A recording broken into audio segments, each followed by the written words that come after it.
Speakers who will be speaking in French. You okay? It's just me who's going to be in English. I could tell you an awful lot about Philip's sort of entry into optics, if you like, but he's an optician first of all, and then he went on to study optometry. His specialist subjects are low vision and binocular vision, and he's also had an interest in pathology and physiology. What I know him for is that he took an interest in the profession and the evolution of the profession and got involved, serving for more than 20 years on the Silmo-d'Or juries. And he's also a founding member of the board of the National Council of French Opticians, the CCNOF, which he's chaired for the past 3 years. He's particularly proud to have contributed to the finalization of the reference framework for the activities and skills of health opticians, a 9-year project which brings together all the professional unions in France, which is a big job. And this advancement will enable training in France to take root permanently within the LMD University framework. Philip's joined today by Serge Baribeau, a lecturer in optometry at the University of Paris-Sud and president of the Council of the National College of Opticians, to engage an entire audience and share their perspectives with you about binocular vision this morning. Please welcome Philip and Serge. Bien, bonjour à tous, merci d'être venus. Merci Hélène d'avoir commencé la présentation. Alors bon, je vais la faire courte, mais c'est vrai, je suis issu d'une famille d'opticiens et quand j'étais enfant, je me promenais dans la salle d'examen de la vue et aussi dans l'atelier et il y avait des tas de verres dans les tiroirs, des tests dont je ne comprenais pas bien entendu l'utilité, mais je trouvais ça un peu bizarre et un peu magique lorsqu'on regardait au travers des verres. Je me souviens avoir regardé au travers d'un Maddox et je voyais tout en rouge ou tout en vert et pour moi c'était un mystère. Et donc j'ai commencé à l'école d'optique, j'ai commencé mon diplôme à l'école d'optique de Lille en 1987 et déjà j'ai eu la chance d'entrer dans une école dont le directeur, Gilles Mignolet, était à la fois opticien, bien entendu, mais également ophtalmologiste. Et ce qui fait que tout au long de notre scolarité, alors à l'époque en plus c'était un BTS qui durait 3 ans, où on faisait réellement 3 ans d'études et il y avait des matières qui étaient dans le référentiel d'activité et de compétences de l'école d'optique de Lille, qui n'étaient pas reprises bien sûr au BTS, mais il y avait des cours de physiologie, il y avait des cours de contacto. Et donc tout de suite on a été confrontés aux problèmes de vision binoculaire, aux problèmes de pathologie, et on a été vraiment sensibilisés là-dessus. Quelques années après, alors j'ai rencontré des gens malvoyants dans la famille et j'ai compris que la malvoyance, il y avait peut-être des choses à faire puisqu'on avait une grand-tante qui avait plus de 90 ans à qui on avait dit « Madame, on ne peut plus rien pour vous », ce qu'on dit encore souvent aujourd'hui. Et lorsque j'étais jeune opticien, j'ai fait regarder au travers d'une paire de jumelles et quand elle a commencé à me lire toutes les enseignes des magasins de la rue, je me suis dit « Il y a peut-être un truc à faire quand même ». Donc fin des années 90, j'ai passé des diplômes universitaires à Orsay, j'ai passé mon DU d'optométrie et le DU de dépistage en santé visuelle, ce qui m'a permis tout de suite d'appliquer ce que j'apprenais à l'école, à l'université, en magasin. Et voilà comment je me suis intéressé à la vision binoculaire. Alors je m'y suis intéressé plus à la demande de mes patients, puisque lorsque les gens venaient en me disant quand je regarde par terre, je me bute dans les marches, le but était de comprendre tout ça. Donc aujourd'hui, moi je vois l'étude de la vision binoculaire comme une enquête que l'on mène à chaque fois que les gens rentrent dans le magasin. Chaque personne est différente. Et puis le but du jeu, c'est de les interroger, de poser des questions en manière d'une enquête et à partir de là, de savoir où on va aller. Bon, c'est ce qu'on appelle bien sûr l'anamnèse, mais l'anamnèse, je dirais, j'avais un prof qui disait il y a 3 choses importantes dans un examen de la vue. Il y a l'anamnèse en numéro 1, bien sûr. En numéro 2, il y avait surtout l'anamnèse. Et en numéro 3, il y avait l'anamnèse. Et c'est vrai que ces questions vont nous permettre de savoir où l'on va, comment on va y aller et ce qu'on recherche surtout. Je passe la parole à Serge Baribeau. Alors Serge, j'ai oublié de dire aussi, alors chose importante, c'est écrit là-haut, je suis le président du Collège national des opticiens français. On existe depuis 9 ans et on a travaillé longuement sur le référentiel d'activité et de compétences de l'opticien de santé, c'est-à-dire c'est la structure, ce que devra savoir faire le futur opticien dans le cadre d'un parcours LMD, licence, maîtrise, doctorat. Les choses avancent enfin. Je peux vous annoncer, ça date d'hier midi, on a tenu notre assemblée générale et pour la première fois, l'ensemble des syndicats nous suit et est d'accord pour travailler sur un projet commun que nous présenterons au ministère de l'Enseignement supérieur, donc l'EUROF, l'AFNOF, l'AOF et le SINOM, syndicat des mutuelles. Et ça fait 9 ans qu'on essayait de les avoir tous avec nous, c'est fait. Je passe la parole à Serge. Donc là, je vais vous parler surtout essentiellement en fait, des additions chez le non-presbyte. Et, ouais. Pardon, allô. Serge Baribeau, donc, mais je crois qu'Hélène nous a présenté tout à l'heure. Donc je suis opticien optométriste, je suis diplômé de l'Université de Paris-Sud, Paris 11 et puis maintenant Paris-Saclay. Je suis chargé de l'enseignement également donc pour Paris-Saclay au niveau de la licence. Je suis donc membre fondateur du Collège national des opticiens de France. Donc comme on a déjà pas mal de retard, donc je vais continuer, je ne vais pas me présenter, enfin je vais arrêter là ma présentation et je vais vous parler en fait de trouver la juste addition pour ne pas additionner de confort. Donc dans un premier temps donc chez le non-presbyte et puis ensuite tout à l'heure on verra le presbyte. Donc je vais vous rappeler quelques notions de vision binoculaire. Alors, il faut déjà connaître le profil en fait de notre patient en vision de près, est-il orthophore, ésophore, exophore. Alors différents tests pour pouvoir mesurer tout cela, donc soit par le masquage, donc la méthode de Van Graaf, les tests de Torrington et d'Howell, pour tout ça pour les phories dissociées. Si on parle des phories associées, on peut parler du Mallet et du Shady. Voilà. Donc alors l'orthophore, très, très simplement, je le fais d'une façon très ludique. Donc c'est quelqu'un qui va pouvoir avoir une vision simple et nette en convergent donc au niveau du test, donc avec une relation accommodation-convergence relativement harmonieuse.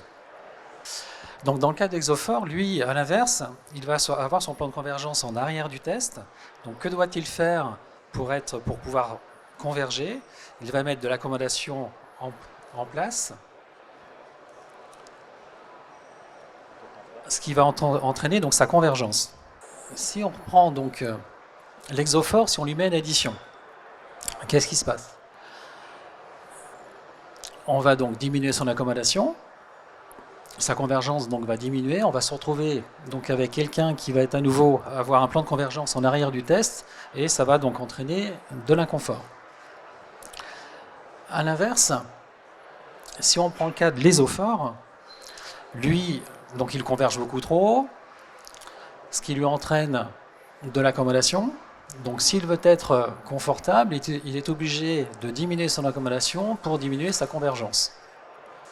Maintenant, si à cet ésophore, je mets une addition, je vais donc diminuer son accommodation.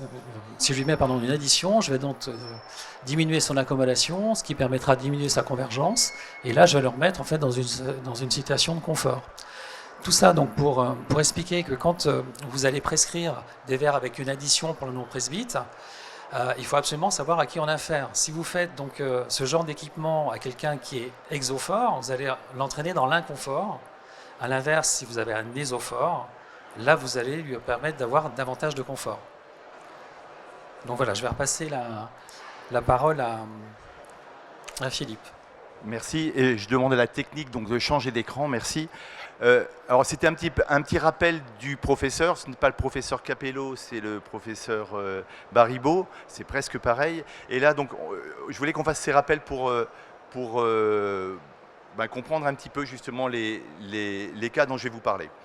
Donc on appelait ça la vision binoculaire chez le myope et le presbyte sans prise de tête, parce qu'en effet, au-delà de ce dont on vient parler, on va toujours avoir affaire à des cas qui sont toujours un peu similaires, puisque moi, j'ai jamais vu trop la différence entre un myope et un hypermétrope, sauf dans les symptômes visuels, bien entendu, mais sinon, c'est simplement une question de longueur d'œil ou de puissance de cornée. Sinon, le reste est toujours le même. Donc, oui, alors pardon, là, c'était ce que j'avais prévu, donc c'est l'intro dont je vous ai parlé tout à l'heure. Et le Collège des opticiens, c'est formidable.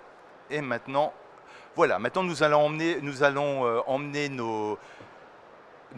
notre enquête.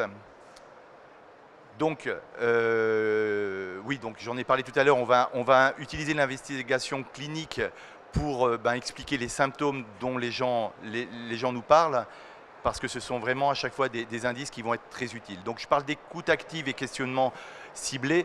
Bien entendu, faut laisser parler les gens. Parfois, les gens ont des choses à vous dire et ils n'osent pas vous les dire. Vendredi dernier, avant de venir ici, j'ai eu une dame qui, en fin d'examen de la vue, m'a dit, quand je conduis la nuit, elle n'osait pas le dire, quand les routes tournent à droite, je les vois tourner à gauche.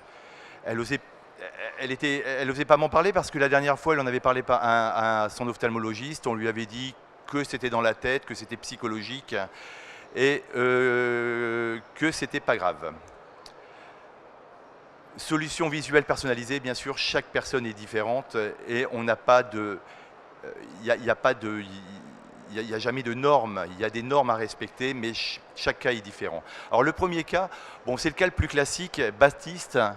J'ai appelé ça la fausse myopie de l'écran parce que Baptiste s'est présenté chez moi en me disant en ce moment, lorsque je suis en classe, la vision est un peu floue de loin, et puis j'ai mal à la tête et je travaille beaucoup sur écran.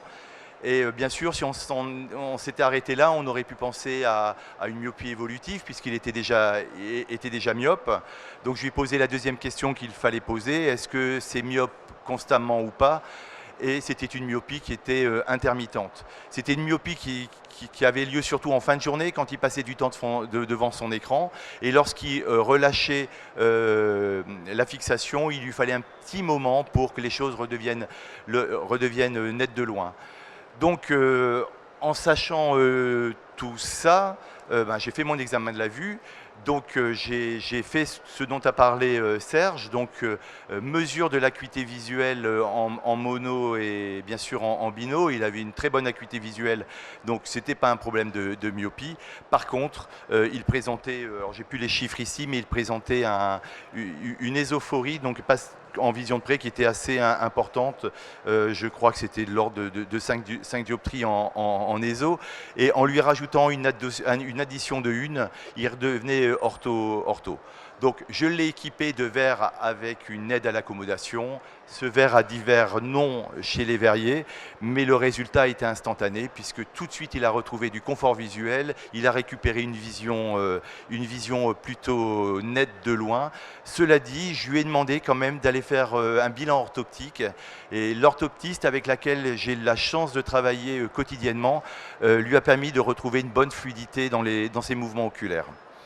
Donc ça, c'était un cas assez courant, un cas que l'on voit tous les jours en magasin, sauf que parfois, ce genre de personnes, lorsqu'on fait l'examen de la vue à la méthode, est-ce que c'est mieux, est-ce que c'est moins bien en mettant un plus ou moins 0,50, on arrive dans des catastrophes avec des enfants surcorrigés et le pire des cas, des myopies évolutives lorsqu'on fait ça chez un enfant de 12 ans. Le cas numéro 2, c'est Gaspard. Alors Gaspard, ça c'était assez... marrant, j'allais dire, au premier abord, mais c'était quand même triste pour notre profession, j'ai envie de dire. Gaspard est un garçon de 16 ans et sa maman, alors c'est la première fois que je le voyais, sa maman me dit, lorsqu'on le prend en photo, c'est quand même bizarre, il ferme toujours un œil, il est comme ça pour fixer l'objectif. Il est hypermétrope, plus 4,50 à droite, plus 5,50 à gauche. Il portait des lunettes beaucoup trop larges et il passait sa journée à regarder avec ses lunettes comme ça. On en voit souvent des enfants comme ça. Alors la maman, elle était quand même contente parce qu'il avait des verres qui étaient d'une minceur extraordinaire, il n'y avait pas d'épaisseur. Et en vérifiant tout ça, je me suis rendu compte qu'il avait un verre asphérique. Jusque-là, rien d'anormal. Mais le centrage des verres, il était fantastique. Centrage boxing au milieu. Donc le verre était magnifiquement centré. Donc un verre ultra mince, par contre, on engendrait un effet prismatique avec des prismes temporaux. Donc ce qu'on essayait de corriger d'un côté en lui faisant porter une correction, c'est-à-dire soulager l'accommodation pour l'empêcher de loucher, et ben, de l'autre côté, en ne centrant pas ses verres, on amenait de la netteté en monoculaire, mais on l'obligeait à loucher pour corriger ce non-centrage. Donc bien entendu, ben dans ces cas-là, il n'y a pas grand-chose à faire, hein, à part faire son métier, c'est-à-dire bien sûr avoir la bonne réfraction, mais là ce n'était pas le problème, ce n'était pas la réfraction, mais tout simplement faire des verres avec un centrage académique, c'est-à-dire en respectant la règle de ponctualité. Alors on ne va pas s'attarder trop sur toute la technique, sur les règles d'optométrie, mais la conclusion de cette histoire, c'est c'est bien de vendre des verres amincis, mais ce qui est encore mieux, c'est de centrer les verres. Alors, on a un cas numéro 3, avant d'aborder la presbytie. Alors ça aussi, c'était assez particulier. Alors, je ne vais pas tout de suite dévoiler la fin, mais un monsieur, 41 ans, instit, et qui me disait, moi, quand je regarde ma feuille sur la table ou quand je corrige des copies, je la vois trapézoïdale. Donc il était mal corrigé, il était sous-corrigé en hypermétropie, il y avait un astigmatisme qui était avec un axe qui n'était pas parfait. J'étais persuadé qu'en faisant ça, ça irait beaucoup mieux. Donc en faisant ça, alors il avait des phories aussi, hein, bon, qui n'étaient pas méchantes, mais que j'ai amélioré en améliorant sa correction. Et puis lorsqu'il a eu ses lunettes, il était quand même assez content. Et puis malheureusement, 3 jours après, il est revenu, il m'a dit « ça continue ». Et là, il y a un moment où il faut reconnaître les limites de ses compétences parce que l'éphorie était bonne, le centrage bien sûr était bon, l'acuité était excellente, sauf qu'il avait un problème de motilité, il avait un problème de motilité oculaire. Et donc là, c'est l'orthoptiste qui a repris le travail, qui lui a fait bien sûr un bilan, mais ensuite une rééducation qui a duré assez longtemps. Je crois qu'il a eu plus de 20 séances de rééducation orthoptique. Et aujourd'hui, Sébastien est heureux, il a retrouvé une vision binoculaire parfaite. Alors, je n'ai pas parlé de la vision du relief, je ne veux pas non plus être trop rajouter trop de théories, trop de tests là-dessus, mais surtout, là où il était content, c'est qu'il a retrouvé le confort. Et aujourd'hui, je l'ai équipé en progressif, et je peux vous dire que le jour où il est venu faire ses progressifs, je n'étais pas spécialement relax, mais lorsqu'il les a récupérés, lui, il était relax et vraiment heureux. Et donc ça, il y a une chose dont on parle peu chez nous, c'est quand même l'importance d'une vraie rééducation orthoptique. On a la chance d'avoir des professionnels de santé qui font un travail admirable. Ils sont souvent décriés dans la profession. Au Collège des opticiens, on avait quelqu'un pardon, je suis ému parce que Hélène et moi, on l'adorait, qui était orthoptiste. Je suis con, hein. Et Dominique Barrault parlait toujours des orthoptistes pouce-bouton qu'elle détestait, c'était le terme qu'elle employait souvent. Et c'est souvent, on garde à l'esprit ces orthoptistes-là qui font un peu de tort aux opticiens parfois. Et on ne parle pas beaucoup des orthoptistes qui font très très bien leur travail. Et je vous encourage vraiment, quand vous avez des doutes, quand vous ne savez pas, faites faire un bilan orthoptique, ça ne fait pas de mal et les gens vous en remercieront. Je voudrais parler maintenant on a quelques cas, alors je n'ai pas l'heure qu'il est, ouais, ça avance vite. On va avoir quelques cas d'addition chez le presbyte et quelques cas d'autres cas. Est-ce que tu veux prendre la parole ? Alors, le but de Serge, c'est de rappeler des règles. Si après vous avez des questions à poser, si vous voulez aller plus loin, il répondra, on ira plus loin s'il le faut. Voilà, donc de petits rappels pour le presbyte. Déjà d'avoir une correction de loin optimale avec un maxi convexe, alors j'ai mis confortable. Connaître la distance de Harmon, qui est la longueur de l'avant-bras, les habitudes de lecture de la personne. Surtout, recherche d'une audition sur lunettes d'essai. Hop là. Puisque vous allez prioriser en fait une attitude habituel chez la personne, plutôt que derrière un fracteur avec un abaissement de la tête. Alors, plusieurs méthodes. Alors, la pire, c'est celle-ci, c'est de prendre en fait des différents tableaux avec des correspondances en fonction de l'âge, une addition en face. Donc ça, c'est la pire de toutes. Ensuite, la méthode que tout le monde a appris lors de ses études, qui est de prendre l'accommodation maximale et puis on va garder soit la moitié, soit les 2/3 de l'accommodation maximale. Après, donc d'un point de vue un petit peu plus clinique, donc en presbytie débutante, on va davantage commencer en fait par modifier par patte 0,25 pour aller chercher un parcours d'accommodation donc optimal.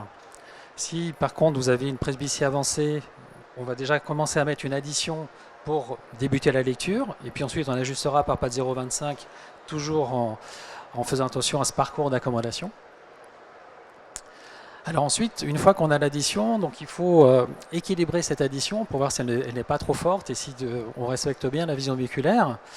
Donc on peut le faire par différentes méthodes, ou par les deux méthodes, ce qui est encore l'idéal, soit avec le retard accommodatif, la glide, ou bien avec les phories associées. Alors, des petits rappels au niveau du retard accommodatif. En théorie, donc, quand on va regarder à 40 cm, il va y avoir une addition de 2,50 mise en jeu par le couple. En fait, ce n'est pas tout à fait ça, puisque le retard accommodatif entraîne donc une demande accommodative environ 2 dioptries dans la majorité du temps. Alors, différents tests pour aller chercher ce retard accommodatif. Donc, soit on peut le faire par le rouge-vert, qui est vraiment très facile et tout le monde a un rouge-vert en magasin, la croix de Jackson, ou bien donc une cystoscopie dynamique. Alors, je vais venir sur le plus simple des tests, qui va être le rouge-vert.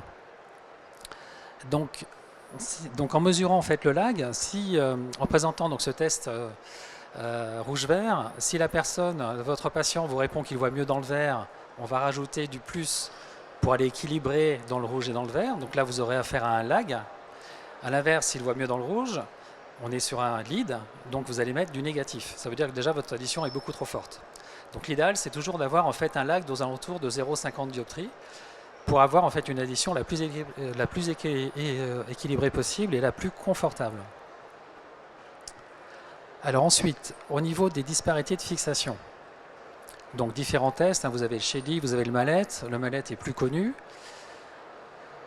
Donc petit rappel au niveau des aires de Panum, quand vous allez avoir donc deux images rétiniennes qui ne tombent pas sur les points correspondants, si elles tombent dans les aires correspondantes, il va y avoir comme une fusion, une vision simple. On appelle ça donc les aires de Panum. Alors, je vous décris très simplement le test de Mallet. Donc c'est un test qui est polarisé. Vous allez avoir donc un élément du test OXO qui va être vu par les deux yeux. Le rectangle de haut va être vu soit par l'œil droit, soit par l'œil gauche en fonction de la polarisation. Donc voilà comment ça fonctionne. Après, donc, si vous avez soit une exodisparité ou une ésodisparité, voire un décalage d'un petit rectangle vert par rapport à l'autre, par rapport au X. On peut le faire aussi bien donc, au niveau de l'horizontalité, bien sûr de la verticalité. S'il y a une verticalité, il faut absolument aller la régler avant toute autre chose. Donc si vous faites ces deux tests, vous aurez beaucoup moins d'inadaptation au progressif. Donc pour rappel, toujours avoir une réfraction optimale, une addition pas trop forte, et puis aller regarder un petit peu ce qui se passe au niveau de la vision moléculaire. Je repasse la parole à Philippe. Voilà les tests que je voyais dans la salle d'examen de la vue de mon père, donc il y a plus de 40 ans. Et c'est des tests qu'on utilise encore aujourd'hui. Alors, je voulais parler de ça parce que pour avoir une bonne vision binoculaire, malgré tout, on va utiliser des choses qui sont relativement basiques. Alors moi, j'ai pas un Mallet dans ma salle d'examen de la vue, donc j'utilise d'autres tests, peu importe les tests que l'on utilise, du moment que le résultat est bon. Mais ce que je voulais dire par là, c'est qu'aujourd'hui, on n'a pas besoin de s'équiper d'une façon extraordinaire pour faire un bon examen de la vue, pour que les gens retrouvent une vision confortable et de qualité. Après, toutes les données que vous allez avoir, que vous allez mettre en place, là on va pouvoir utiliser des technologies ultra avancées je pense un petit peu à ce qui se passe aujourd'hui sur le salon. On vous parle, depuis que vous êtes arrivé, d'intelligence artificielle, on vous parle de lunettes à réalité augmentée, on vous parle de tas d'outils qui arriveront un jour sur le marché, mais ces outils seront utilisables et intéressants si les gens qui l'utiliseront ont une bonne vision binoculaire, une bonne vision tout court, sinon ça n'a aucun intérêt. Et l'autre chose aussi que je voulais vous dire, c'est que l'intelligence artificielle aujourd'hui est utilisée dans la fabrication des verres, et le but de toutes ces mesures que l'on fait, c'est vraiment un travail en amont pour que derrière vous puissiez faire des verres de qualité. Hier soir, Rodenstock a eu le Silmo d'or dans la catégorie vue. Allez les voir parce que ce qui est vraiment intéressant, alors j'en parle parce que je pratique Rodenstock tous les jours, mais ils utilisent un DNS scanner qui est un appareil qui va mesurer des tas de mesures biométriques, mais ils ne peuvent pas faire de verre si votre réfraction en subjectif n'est pas de qualité. Et ça, c'est pas moi qui l'ai dit, c'est le docteur Johan Bénard, qui est un Français qui travaille à Munich. J'échange avec lui souvent et il a insisté là-dessus. Si vous ne faites pas une réfrac avant, ça ne marchera pas. Et pour faire cette réfrac, il faut faire tout ce dont Serge vous parle depuis le début. Et on a besoin d'outils simples, d'optométrie, qu'on utilisait il y a 40 ans et qu'on utilisera encore dans de nombreuses années. Alors là, je vais vous parler d'un cas. Alors lui, il était exceptionnel, 48 ans. Gaël, c'est un sportif. Et alors j'avais déjà équipé en lunettes et puis il m'avait fait une infidélité. Il était allé ailleurs et là, il est revenu paniquer en me disant c'est une catastrophe. Lorsque je cours avec mes lunettes, j'ai l'impression que je vais me casser la figure. C'est une catastrophe et il était à 2 doigts de la dépression. Et je suis très sérieux en disant ça. Il allait vraiment pas bien. Et en fait, en vérifiant son équipement, c'était un petit peu le cas d'école. Alors, j'ai plus les valeurs ici. Enfin, c'est quelqu'un qui est... voilà. Il avait... ah oui, c'était quelqu'un qui était hypermétrope, avec une hyperphorie de 1 dioptrie qui n'avait pas été prise en compte dans sa prescription.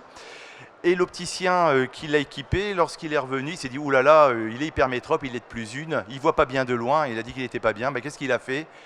Il a sous-corrigé de 0,25, il est passé à 0,75. Et puis pour vraiment pas prendre de risque, il a décentré les verres de 2 mm vers le bas. Comme ça, tout irait bien en vision de loin. Et manque de bol, Gaël, il n'avait pas besoin de ça. Il avait simplement besoin d'avoir des verres bien centrés, que son hyperphorie soit corrigée correctement et que son hypermétropie soit corrigée dans les règles de l'art. Alors, je lui ai livré les lunettes. Je lui ai aussi quand même demandé par souci de... par ma volonté de ne pas prendre de risque du tout, je lui ai conseillé aussi d'aller faire une consultation chez l'orthoptiste, qui n'a rien trouvé de bien méchant, qui lui a fait quelques séances de rééducation pour retrouver une bonne motilité oculaire. Et maintenant, il court régulièrement et il n'a vraiment plus aucun problème de confort visuel. Et lui, c'était vraiment spectaculaire parce que il faisait peur à voir. Tous les symptômes, tous les symptômes laissaient penser à d'autres problèmes, et finalement, non, c'était simplement des progressifs mal centrés. Ah oui, et puis il y avait une autre chose, je le soupçonnais en plus d'être sous-corrigé en vision de loin, parce qu'à 48 ans, j'avais trouvé, je crois, une addition de l'ordre de 1,50 ou 1,75, qui était quand même assez importante pour son âge. J'avais respecté le lag ou le lead. Moi, j'utilise la croix de Jackson, et donc c'est certainement un hypermétrope sous-compensé, et puis au fil du temps, on ajustera son hypermétropie et tout ira bien.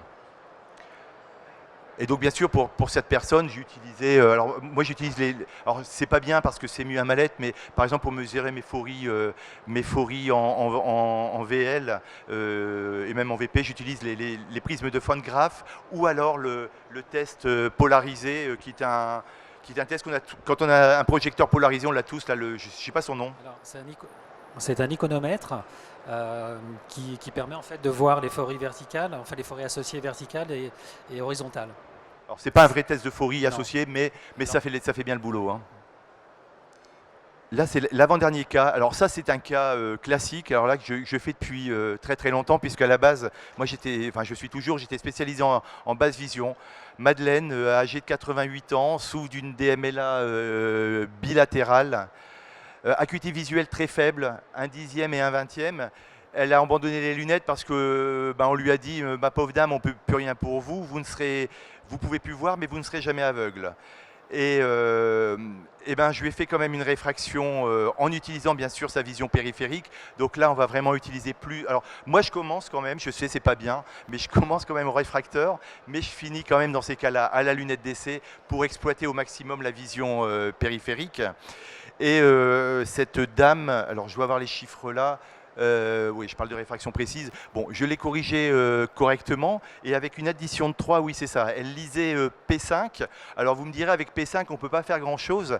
Ouais, mais quand même, elle, ça lui permettait tout simplement, lorsqu'elle mangeait, de bien voir son assiette, de bien voir la bouteille d'eau, de voir les choses autour d'elle. Il faut savoir qu'une personne normale et une personne malvoyante qui reste souvent à la maison passe les 2/3 de son temps avec une vision en utilisant sa vision intermédiaire. Donc je l'ai équipée en verre progressif et elle m'a dit en récupérant ses lunettes, waouh, qu'est-ce que je vois bien, alors qu'elle avait 1/10 et 1/20, puisqu'elle avait quand même ce scotum central qui l'empêchait de voir. Et je lui ai fait également une vision de près avec une forte addition, une addition de 5, une addition 5 qui lui a permis de retrouver la lecture d'un Parino 4. Donc bien sûr, je lui ai conseillé de bien éclairer, de bien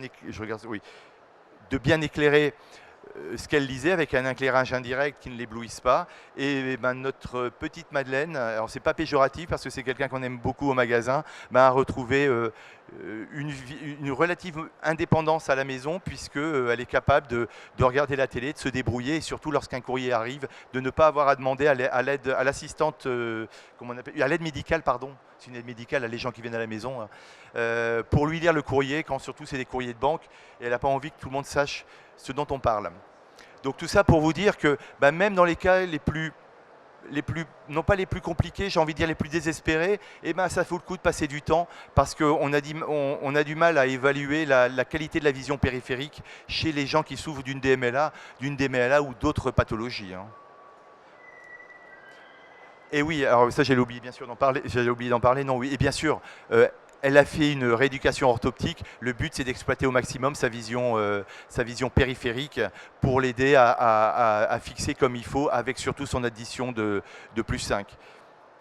Alors après, bien sûr, j'aurais pu aussi avoir la solution de facilité, c'était de lui vendre une loupe électronique. Là, il est certain que ça aurait marché tout de suite, mais ça ne l'aurait pas aidé à avoir dans son assiette si c'était des haricots verts ou des lentilles.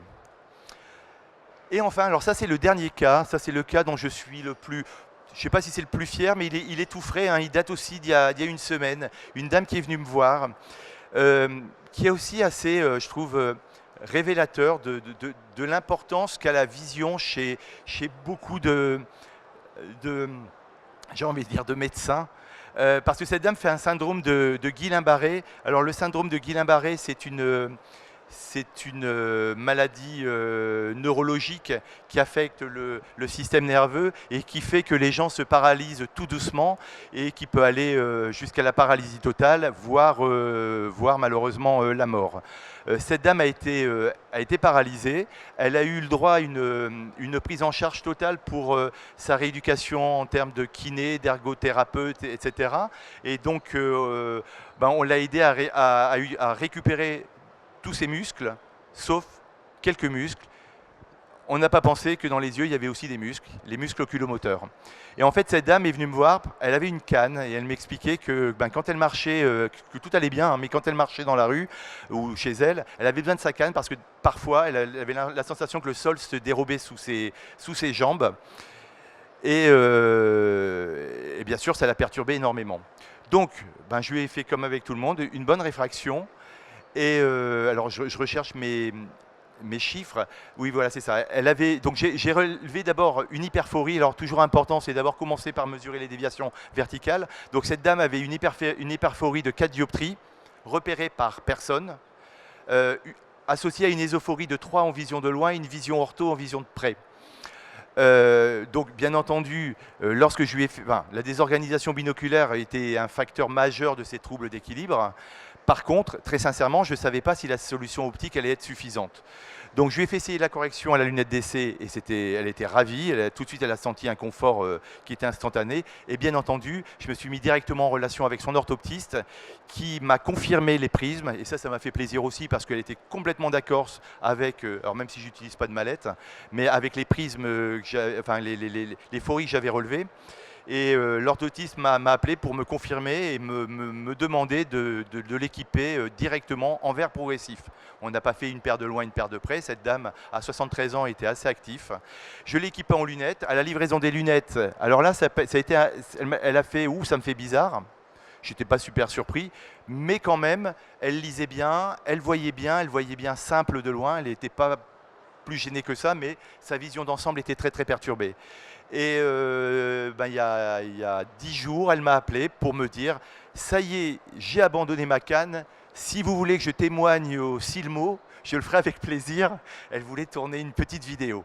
Je l'ai remerciée, mais si un jour vous voulez la vidéo, on la fera ensemble. Voilà ce qui est pour les 6 cas dont je voulais vous parler aujourd'hui. Mais je voulais, voilà, le but de cette petite présentation, c'était la première pour tous les deux. Hein, donc j'espère que vous nous pardonnerez de notre amateurisme. Mais par contre, on aime beaucoup ce qu'on fait. Et je voulais insister surtout sur le fait que la vision binoculaire, c'est franchement quelque chose qui n'est pas compliqué.